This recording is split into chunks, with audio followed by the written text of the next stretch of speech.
Hola a todos, en este video estaremos viendo el modelo de industrialización por sustitución de importaciones. En el video pasado lo empezamos a ver, pero en este se estarán viendo los primeros años de este modelo. A raíz de la Primera Guerra Mundial, Estados Unidos tuvo una gran expansión económica gracias a las ventas realizadas para satisfacer las demandas de bienes y servicios de los países europeos. Dicha expansión no solo benefició a la economía estadounidense, sino a todas aquellas economías relacionadas con este país. Sin embargo, cuando las economías europeas se recuperaron de la guerra, el creciente excedente en el mundo occidental comenzó a desaparecer y concluyó dramáticamente con la caída de Wall Street en 1929, hecho que marcó el inicio de una de las grandes depresiones económicas más profundas del siglo XX. La Gran Depresión repercutió en la estancada económica mexicana por la caída de las exportaciones. Estados Unidos, principal socio comercial para México, bajó sus compras provocando que la reducción de los ingresos nacionales. La tasa de crecimiento de las exportaciones que había presentado una tendencia positiva a partir de 1917, en los años cercanos a la Gran Depresión, registró una caída que resultó catastrófica. Si tomamos de cuenta que las exportaciones eran el motor de crecimiento del país, tal y como se muestra en la siguiente tabla, al reducirse la balanza de comercial, la falta de fondos que antes generaban las exportaciones fue cubierta, disminuyendo las reservas internacionales, sobre todo para sostener el tipo de cambio fijo, reducir la oferta monetaria. Como explicamos antes, genera recesión en un país. Entre 1929 y 1932, el Producto Interno Bruto disminuyó 17.6%, en términos reales, cerca de 4.7% en promedio anual, afectando principalmente las actividades minera y petrolera. En 1927, la economía dejó de crecer. Entre 1929 y 1932, la situación del país alteró aún más con el regreso de alrededor de 310.000 mexicanos que trabajaban en Estados Unidos, hecho que provocó la disminución de la entrada de remesas y aumento del desempleo. Aunque las consecuencias para la economía mexicana fueron considerables, esta no fue la única que se afectó con la depresión. Con la caída de los precios de los productos primarios, los mercados latinoamericanos también sufrieron, y esta coyuntura provocó que entre 1929 y 1932 el valor de las exportaciones se redujera en un 50%, por lo menos en Brasil, Argentina, Chile y Colombia.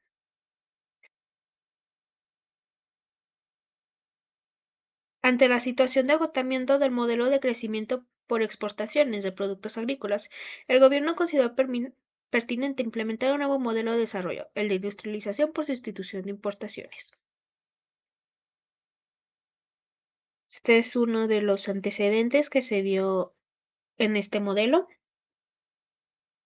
y ahora empezaremos con su fase inicial. La instalación del modelo comenzó durante la presidencia de Lázaro Cárdenas, la cual fue de 1934 a 1940, con el planteamiento del control del Estado sobre los sectores estratégicos de la economía, el de energéticos, el de comunicaciones, el financiero, en el plan sexenal y la promulgación de la Ley Federal de Expropiación por causa de interés público, por medio de la cual el Estado pudo dirigir los sectores petroleros y agrarios. El censo agrícola de 1930 hizo patente que gran parte del país quedaba en el margen del reparto agrario. Alrededor de 15.000 terratenientes ostentaban el 85% de la tierra del país, mientras que cerca de 700.000 ejidatarios tenían menos del 10% de lo que tenían los hacendados y había casi 2.5 millones de campesinos sin tierras. Era claro que la unidad económica básica de producción del campo continuaba siendo la hacienda. Ante la situación, el gobierno cardenista se propuso hacer efectivo el principio de reforma agraria, plasmado en el artículo 27 de la Constitución de 1917. Así, el presidente Cárdenas fortaleció la figura del ejido y lo convirtió en el motor de su política de masas en el campo. Con su instauración pretendía liberar al trabajador de la explotación de lo que era objeto en las haciendas y tener el sector agrario bajo la tutela del Estado. Para 1940, los ejidatarios tenían el 47% de la tierra y la población sin tierra descendió a 1.9 millones. Para llevar a cabo el reparto agrario, el gobierno cardenista expropió tierras que pertenecían a extranjeros, provocando incertidumbre en los productores, lo que redujo la inversión privada. El producto agrícola aumentó 1.6% al año en promedio, más por el aumento de la superficie cosechada que por la productividad.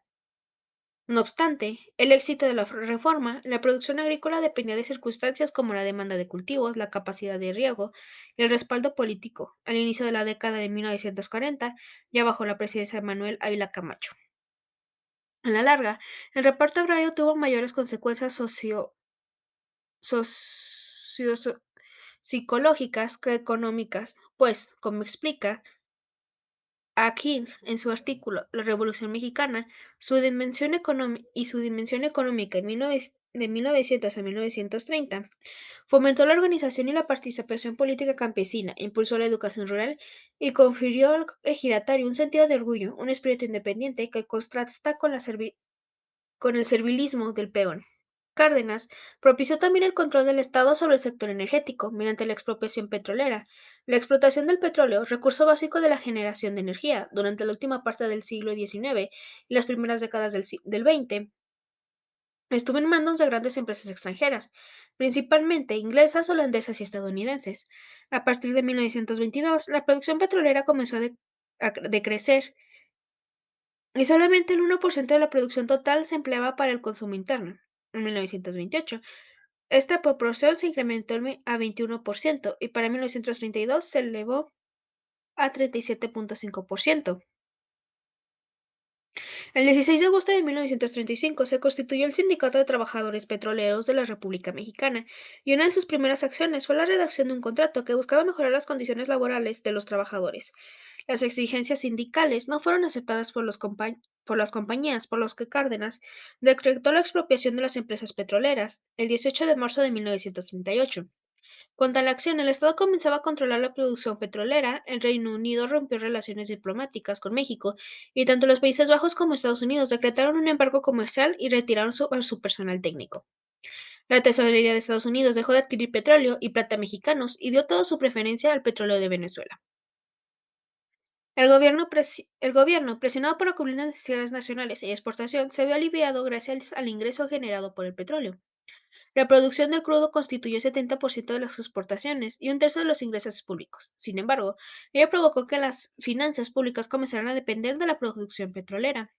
Tal dependencia, en época de abundancia, inhibe otros mecanismos de producción, exportación y financiamiento, y cuando reduce su valor, vuelve sumamente inestable las finanzas del país.